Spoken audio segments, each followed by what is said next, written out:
الحمدللہ الحمدللہ وکفى وسلام علی عباده الذین اصطفى اما بعد اعوذ باللہ من الشیطان الرجیم بسم اللہ الرحمن الرحیم والذین هم للزکاة فاعلون۔ میرے محترم پیارے بھائیوں، ہم 4-5 دن سے زکوٰۃ کا سبق پڑھا رہے ہیں۔ اس مجلس کے اندر بھی کچھ اہم مسائل کے متعلق گفتگو کرنا ہے۔ دعا کرے پروردگار عالم اس عاجز کو اخلاص کے ساتھ صحیح اور حق بات کہنے کی توفیق دے اور ہم سب کو عمل کی توفیق سے نوازے۔ میں نے آپ کے سامنے جو کلام پاک کی آیت پڑھی والذین هم للزکاة فاعلون، اس میں اللہ تبارک و تعالیٰ نے اپنے ان مومن بندوں کی کامیابی کا ذکر فرمایا ہے جو زکوٰۃ ادا کرنے والے ہیں، اور ایک کامیابی دنیا اور آخرت دونوں کی کامیابی ہے۔ اس صورت کی ابتدا کی مومنین کاملین کے اوصاف کے بیان سے ہو رہی ہے،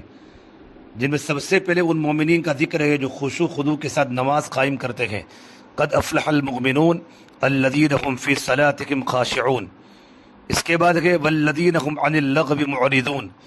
پھر وہ مومنین ہیں جو لغو اور لا یعنی باتوں سے دور رہتے ہیں، اور تیسرے نمبر پر ہے والذین هم للزکاة فاعلون، زکوٰۃ ادا کرنے والوں کے لیے کامیابی کو بیان فرمایا۔ اور قرآن پاک میں صرف یہی ایک جگہ نہیں بلکہ بہت سے مقامات پر نماز کے بعد فوراً زکوٰۃ کا ذکر ہے، اقیم الصلاۃ وآتوا الزکاۃ، جس سے اس کی اہمیت کا اندازہ ہمیں بخوبی ہو سکتا ہے۔ بھائیو، جو عبادت فرض ہوتی ہے اس کے متعلق بنیادی علم حاصل کرنا بھی بندے پر ضروری ہو جاتا ہے۔ مثلا نماز فرض ہے تو بندے پر یہ بھی ضروری اور فرض ہوگا کہ وہ نماز کے فرائض اور واجبات کو جانے اور سیکھے۔ اسی طرح جب زکوٰۃ فرض ہے تو زکوٰۃ سے متعلق بنیادی مسائل کا جاننا بھی ضروری اور فرض ہوگا۔ فقہاء کرام نے کتب فقہ میں یہ قاعدہ بیان فرمایا ہے، ما لا یتم الواجب الا بہ فہو واجب۔ عمدۃ القاری میں شرح بخاری کی شرح میں لکھا ہے، یعنی وہ چیز جو کسی واجب کی ادائیگی کا واحد ذریعہ بنے تو خود بھی واجب ہو جاتی ہے۔ لہذا ان بنیادی مسائل کا جاننا جن سے زکوٰۃ کی ادائیگی صحیح طور پر ہو سکے وہ بھی ضروری ہے، بطور خاص ان حضرات کے لیے جن کو اللہ تبارک و تعالیٰ نے مالدار بنایا ہے، مال و دولت کی نعمت سے نوازا ہے، اور اس وجہ سے ان پر زکوٰۃ بھی فرض ہے۔ بھائیو، زکوٰۃ ادا کرنے والے کے لیے ضروری ہے کہ وہ باضابطہ طور پر اپنے مال کا حساب لگائے اور یہ معلوم کرے کہ اس کے پاس اموال زکوٰۃ میں سے کتنا مال ہے، اس حساب سے اس پر کتنی زکوٰۃ واجب ہو رہی ہے۔ اندازے سے زکوٰۃ کا ادا کرنا صحیح نہیں ہوگا۔ فتویٰ قاسمیہ میں لکھا ہے یہ بات۔ بہت سے بھائیوں جب یہ کہا جاتا ہے زکوٰۃ ادا کرنے کے لیے اپنے اموال کا حساب لگائے اور معلوم کرے کہ کتنی زکوٰۃ واجب ہو رہی ہے، پھر اس کے مطابق ادا کرے، تو وہ کہتے ہیں ہم نے تو اندازے سے زیادہ دے ہی دیا ہے، کچھ زیادہ ہی دے دیا ہے۔ اب بھائیو، سوچنے کی بات ہے، جب حساب ہی نہیں لگایا گیا تو کیسے کہہ سکتے ہیں کہ زیادہ دے دی ہے؟ زیادہ یا کم کا پتہ تو اس وقت چلے گا جب حساب کر کے معلوم کیا ہو کہ کتنی زکوٰۃ واجب ہو رہی ہے۔ تو حساب لگا کر اولاً معلوم کرنا ہوگا کہ کتنی زکوٰۃ واجب ہو رہی ہے۔ اگر مختلف قسم کے اموال زکوٰۃ جمع ہو اور مسئلہ دشوار ہو تو کسی معتبر عالم اور مفتی کے سامنے اپنے مال کی تمام تفصیلات پیش کرے اور ان سے معلوم کرے کہ کتنی زکوٰۃ دینی ہوگی، پھر جس طرح علماء کرام مفتیان کرام رہنمائی کرے اس کے مطابق اپنی زکوٰۃ کو ادا کرے۔ یہ حساب لگانا اور تحقیق کے ساتھ مقدار واجب کو معلوم کرنا اس لیے بھی ضروری ہے، اگر اندازہ کرنے میں معمولی سی غلطی ہو گئی اور زکوٰۃ کا ایک پیسہ بھی دیگر مال میں مل گیا تو اس مال کو برباد کر دے گا۔ اس کی مثال بھائی یوں سمجھ لیجئے، جیسے دودھ سے بھرے ہوئے برتن میں صرف ایک قطرہ پیشاب کا گر جاوے تو پورے دودھ کو ناپاک کر دیتا ہے، اسی طرح زکوٰۃ کے مال کا ایک پیسہ بھی دوسرے مال کو خراب کر دیتا ہے۔ یا یہ بھی ذہن میں رکھے، زکوٰۃ جیسے عبادت ادا کرنے کے لیے تحقیق کی جو محنت کریں گے نا، اس پر بھی پروردگار عالم اجر و ثواب انشاءاللہ عطا فرمائیں گے۔ میرے محترم بھائیو، جس طرح زکوٰۃ کے مال کا حساب لگانا اور مقدار زکوٰۃ کو طے کرنا ضروری ہے، اسی طرح زکوٰۃ کے حقدار کی بھی تحقیق کر لینی چاہیے جن کو زکوٰۃ کا مال دینا ہے۔ شریعت مطہرہ میں زکوٰۃ کا ایک مقصد یہ بھی ہے کہ محتاجوں کی ضرورت پوری ہو سکے، غریبوں کی ضرورت پوری ہو سکے، اور یہ مقصد تب ہی حاصل ہوگا جب ہم مستحق زکوٰۃ کی تحقیق کر لیں۔ جس کو ہم زکوٰۃ دے رہے ہیں وہ صحیح معنی میں زکوٰۃ کا حقدار ہے یا نہیں۔ اگر ہم نے اپنی تحقیق کے مطابق کسی کو زکوٰۃ کا حقدار پایا تحقیق کے مطابق، اور ہم نے اسے زکوٰۃ کا مال بھی دے دیا، بعد میں پتہ چلا وہ حقدار نہیں تھا، تب بھی تو ہماری زکوٰۃ تو ادا ہو جائے گی، لیکن تحقیق کرنا بہت ضروری ہے۔ بہت سی مرتبہ یہ دیکھا جاتا ہے ایک لڑکا جو ڈاکٹری کی اعلیٰ تعلیم حاصل کر رہا ہے، جس کی فیس بہت زیادہ ہے، تو لوگ اسے ڈاکٹر بنانے کے لیے زکوٰۃ دیتے ہیں، اگرچہ وہ حقدار ہو تو دینے والوں کی زکوٰۃ تو ادا ہو جائے گی، لیکن بھائی یہاں یہ بھی سوچنا ہے کہ اس سے زکوٰۃ کا جو مقصد ہے یعنی غریب اور محتاج کی ضرورت پوری ہوگی، یا کوئی کہے کہ اس سے مسلمانوں میں ڈاکٹر پیدا ہوں گے جو امت مسلمہ کے کام آئیں گے، تو یہ بات یاد رکھے امت میں ایسے افراد بھی تو ہیں جو اپنی مالی وسعت کی وجہ سے اپنے بچوں کو ڈاکٹر بنا رہے ہیں، البتہ اگر ایسے حالات پیدا ہو جاوے کہ امت مسلمہ میں کوئی ڈاکٹر ہی نہ مل پائے تو یہ تو اجتماعی ضرورت شمار ہوگی اور اس میں زکوٰۃ کی رقم دی جا سکتی ہے۔ لیکن جو لوگ مالی اعتبار سے ڈاکٹری کی فیس کی طاقت نہیں رکھتے، پھر بھی اپنی اولاد کو BHMS کراتے ہیں، MBBS کراتے ہیں، MD کراتے ہیں، قرض لے کر کراتے ہیں، تو اگر مستحق ہو تو زکوٰۃ تو ادا ہو جائے گی، لیکن اس سے شریعت کا جو مقصد ہے وہ حاصل نہ ہوگا، وہ ہے غریبوں کی ضرورت۔ اسی طرح کئی لوگ مسائل سے ناواقف ہونے کی وجہ سے اپنی زکوٰۃ کی رقم کے ذریعے لوگوں کو حج اور عمرہ کراتے ہیں، حالانکہ ان کی نیت کار خیر کی ہوتی ہے، اچھی نیت ہوتی ہے۔ ذرا غور تو کرے بھائی، جو بندہ مستحق ہونے کی وجہ سے زکوٰۃ دے رہا ہے اس پر حج فرض ہی نہیں ہے اور عمرہ تو ویسے بھی فرض نہیں ہے، تو اس طرح زکوٰۃ کی رقم خرچ کرنے سے کیا فائدہ؟ ہماری کوشش یہ ہونی چاہیے کہ زکوٰۃ کی ادائیگی اس طرح ہو کہ محتاج اور تنگ دستوں کی ضرورت پوری ہو سکے اور امت مسلمہ میں غربت کم سے کم ہو جائے، جو کہ زکوٰۃ کا اہم ترین مقصد ہے۔ لہذا مستحق زکوٰۃ کی تحقیق بھی کر لیا کرے، اور اس تحقیق میں جو محنت صرف ہوگی، جو محنت خرچ ہوگی، اس پر بھی اللہ تبارک و تعالی ہمیں اجر و ثواب ضرور انشاءاللہ عطا فرمائیں گے۔ اب میرے بھائیو، اب ہم یہاں زکوٰۃ سے متعلق کچھ بنیادی مسائل کے بارے میں گفتگو کریں گے۔ نمبر 1، ہمارے بعض بھائیوں کا یہ خیال ہوتا ہے کہ زکوٰۃ صرف رمضان ہی میں دی جا سکتی ہے، رمضان کے علاوہ میں نہیں، تو یاد رکھیں یہ خیال غلط ہے۔ زکوٰۃ کا رمضان سے کوئی تعلق نہیں ہے، بلکہ نصاب پر 1 سال مکمل ہونے کی وجہ سے زکوٰۃ واجب ہوتی ہے، لہذا نصاب پر جب بھی سال مکمل ہو اپنی زکوٰۃ کو ادا کرے۔ نیز اگر کوئی آدمی نصاب پر سال پورا ہونے سے پہلے پیشگی طور پر، ایڈوانس کے طور پر زکوٰۃ ادا کرنا چاہے تو بھی جائز ہے۔ مثلا کسی غریب اور محتاج شخص کو شدید ضرورت پیش آ، کوئی بیچارہ ڈاکٹر کے یہاں فیس دے نہیں سکتا، بہت بیمار ہے، تو اسے پیشگی ایڈوانس زکوٰۃ دی جا سکتی ہے۔ نمبر 2، نصاب پر 1 سال مکمل ہونے سے ہی زکوٰۃ واجب ہوتی ہے، لیکن یہ 1 سال قمری کیلنڈر کے اعتبار سے شمار ہوگا، نہ کہ شمسی کیلنڈر سے۔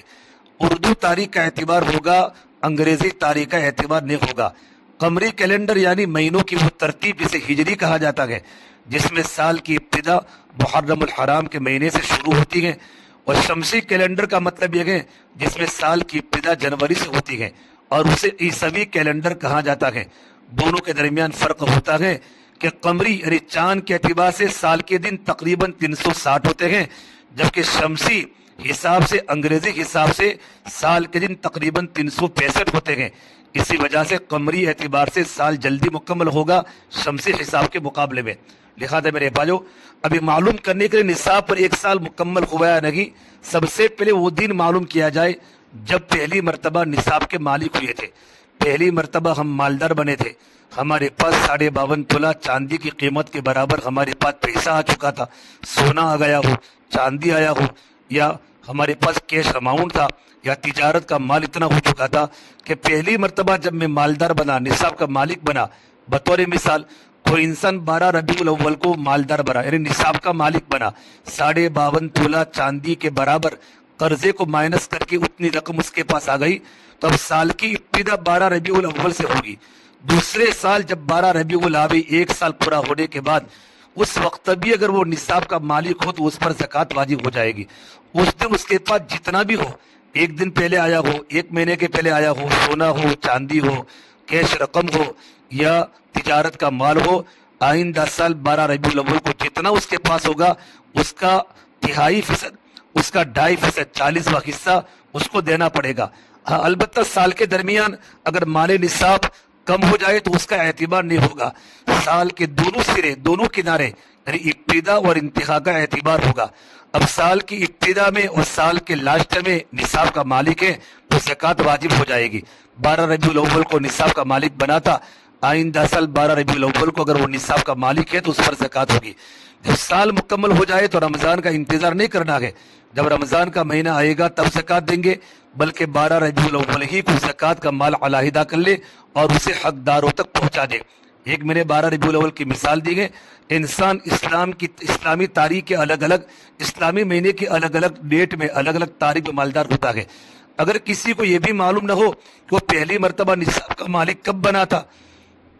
تو اس کی شکل یہ ہے وہ اس تاریخ کو معلوم کر لے کہ وہ بالغ کب ہوا تھا، کیونکہ انسان بلوغ ہی پر احکام کا مکلف بنتا ہے، نابالغ پر تو نماز نہیں، نابالغ پر تو زکوٰۃ فرض نہیں۔ لہذا سن بلوغ کو معلوم کر کے، بلوغیت کی تاریخ کو معلوم کر کے احتیاطاً اسی تاریخ سے سال شمار کر لے، جتنے سال تک نصاب کا مالک رہا ہو ان تمام کی زکوٰۃ کو ادا کر دے۔ اور میرے بھائیو، اگر کسی کو صاحب نصاب ہونے کی تاریخ معلوم نہ ہو لیکن کوئی واقعہ یا علامت معلوم ہو جس سے پتہ چل جاوے وہ اسی واقعے کے دن نصاب کا مالک بنا تھا تو سال کی ابتدا وہی سے شمار کر لے۔ مثلا کسی کو یہ بات معلوم ہو اس کے والد صاحب کے انتقال کے بعد اسے جو مال میراث میں ملا تھا اسی وقت وہ پہلی بار صاحب نصاب بنا تھا، تو اب اسے معلوم کرنا ہوگا والد صاحب کا انتقال کون سی تاریخ کو ہوا تھا،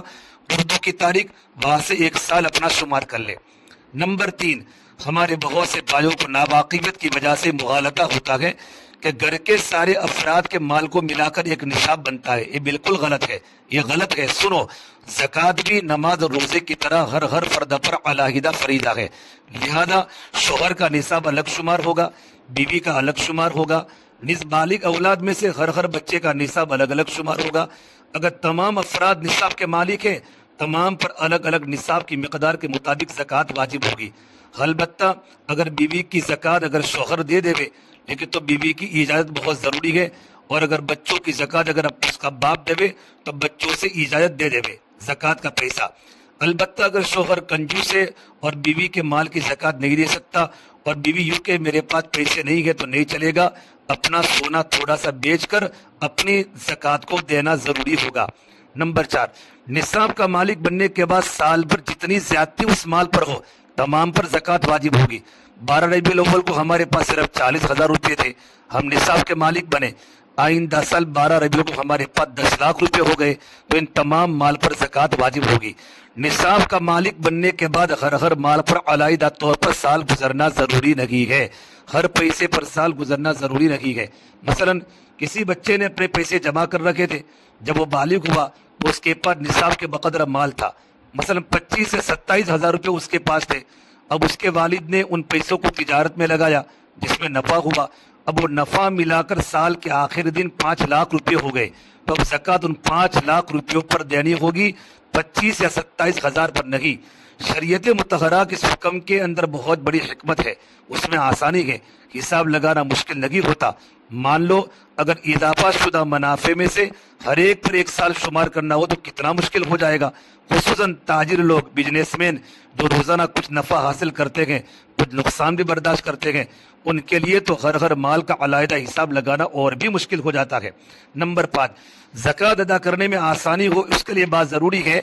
گھر کے بالغ افراد میں سے ہر ایک کس چیز کا مالک ہے یہ طے ہو، گھر کی تمام چیزوں میں سے ہر ایک کی ملکیت طے ہونا ضروری ہے، تبھی صحیح طور پر زکوٰۃ کا حساب نکالا جا سکے گا، ورنہ بہت سی مرتبہ ہر ایک یہ خیال کرتا ہے فلاں چیز میری نہیں ہے اس لیے اس کی زکوٰۃ میں کیوں دوں۔ اس کی ایک مثال، جب گھر میں بہو آئی، دلہن آئی، تو ہمارے معاشرے میں یہ رواج ہے دلہے کے رشتہ داروں میں سے اس کی والدہ یا بہن وغیرہ دلہن کو سونے کے زیورات پہناتے ہیں، ان زیورات کے بارے میں دلہن یہ سوچتی ہے یہ میری ملکیت میں نہیں ہے لہذا ان کی زکوٰۃ میں نہیں دوں گی، اور دلہے کے رشتہ دار سوچتے ہیں زیورات بہو استعمال کر رہی ہیں لہذا زکوٰۃ بھی وہی دے، پھر بسا اوقات ہوتا ہے ان زیورات کی زکوٰۃ کوئی بھی نہیں دیتا، ہر ایک یہ خیال کرتا ہے وہ میرے نہیں ہے۔ بہتر یہ ہے کہ اس طرح زیورات پہنانے کے وقت ہی خلاصہ کر لیا جائے کہ بہو کو ان زیورات کا مالک بنایا جا رہا ہے یا صرف پہننے کے لیے عاریتاً دیے ہیں تاکہ ملکیت متعین ہو سکے اور ان کی زکوٰۃ نکالنے میں آسانی ہو۔ یہ انتہائی نازک مسئلہ ہے جسے عموماً لوگ معمولی سمجھتے ہیں، لیکن صراحت کر دینے کی وجہ سے انجام کار اس میں بہت بڑی آسانی رہتی ہے۔ ملکت کی تعین کے بارے میں ہمارے اکابر کتنے محتاط رکھتے تھے اس کو میں انشاءاللہ کل ایک واقعے کے بعد سمجھاؤں گا۔ جیسے میرے بھائیو جتنے مسائل میں نے آپ کے سامنے بیان کے زکوٰۃ کے لائن کے، یہ تمام کے مسائل سنیں اور آگے دوسروں تک پہنچاوے تاکہ امت کی زکوٰۃ صحیح طور پر نکل سکے۔ پروردگار عالم ہم تمام کو اپنے مالوں کی زکوٰۃ کو صحیح طور پر ادا کرنے کی توفیق عطا فرماوے اور ماہ مبارک کی ایک گھڑی ادا کرنے کی توفیق عطا فرماوے۔ رمضان کا مہینہ غمخواری کا مہینہ ہے، زکوٰۃ کا مال اگر دے دیا ہے تو زکوٰۃ کے علاوہ للہ رقم سے، صدقہ رقم سے بہت سے لوگوں کی مدد کرے جو زکوٰۃ کے مستحق نہیں ہوتے لیکن غریب ہوتے ہیں، ان پر بہت ساری چیزیں ہوتی ہیں، بڑی اولادیں ہوتی ہیں، ان پر خرچ کرے اور ان کی افطاری کراوے، عید کے لیے ان کے سامان کو فراہم کرے۔ جتنا خرچ کرو گے پروردگار عالم اللہ تعالیٰ خزانۂ غیب سے ہماری ضرورتوں کو پوری کرے گا۔